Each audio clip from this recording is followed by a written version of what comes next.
எப்படி இருக்கா? அகல்யாவின் பயணம். அன்பு, இலக்கு, வெற்றி.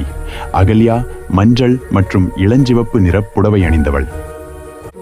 அவளது இதயம் அன்பாலும் மனம் இலக்குகளாலும் நிரம்பியிருந்தது. முதல் குடும்பம் என்ற பலம். அகல்யாவின் உலகம் அவளது குடும்பத்திலிருந்தே தொடங்குகிறது. வேலை முடிந்து வீட்டிற்குள் நுழையும் அகல்யாவை அவள் பெற்றோர்கள் அன்புடன் வரவேற்பது தினசரி நிகழ்வு.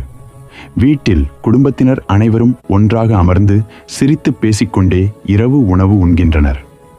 வார இறுதியில் தாய், குழந்தைகள் அனைவரும் சோஃபாவில் படுத்து உறங்கும் அந்த காட்சி குடும்ப பிணைப்பின் ஆழத்தை உணர்த்துகிறது. இந்த அரவணைப்பு தான் அகல்யாவின் அனைத்து முயற்சிகளுக்கும் அடித்தளமாக இருந்தது. 2. கனவு நகரத்தில் முயற்சி. தன் கனவுகளை துரத்த அகல்யா நகரத்தின் உயரமான ஃபியூச்சர் கார்ப்பு கட்டிடத்தை நோக்கி செல்கிறாள். அங்கு அவள் கணினி முன் அமர்ந்து தன் பாரம்பரிய உடையுடனும் நவீன அறிவோடும் பணியாற்றுகிறாள். சக ஊழியர்களுடன் இணைந்து ஒரு திட்டத்தில் தீவிரமாக பணிபுரிகையில் சில சமயங்களில் மன அழுத்தமும் கருத்து வேறுபாடுகளும் ஏற்படுகின்றன. ஆனால் குழுவாக பழகி சிரித்து பேசும்போது அந்த சவால்களை சுலபமாக சமாளிக்கிறாள். 3.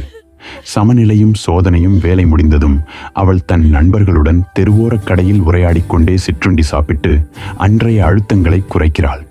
ஆனால் ஒரு நாள் முக்கியமான வேலை சவாலால் வாடகை வண்டியில் தனியே திரும்பும்போது அவள் மிகவும் வருத்தமடைந்து கண்ணீர் விடுகிறாள். ஆனால் மறுநாள் அவள் மீண்டும் புத்துணர்வு பெறுகிறாள். பூங்காவில் குழந்தைகளுடன் பந்து விளையாடி இயற்கையின் அழகில் புன்னகைக்கிறாள். 4.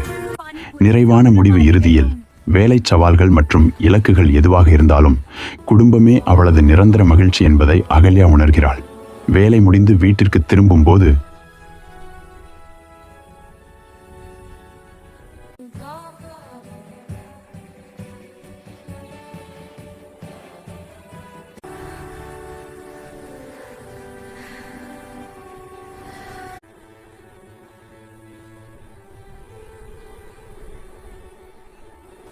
அவளுக்காக வாசல் வரை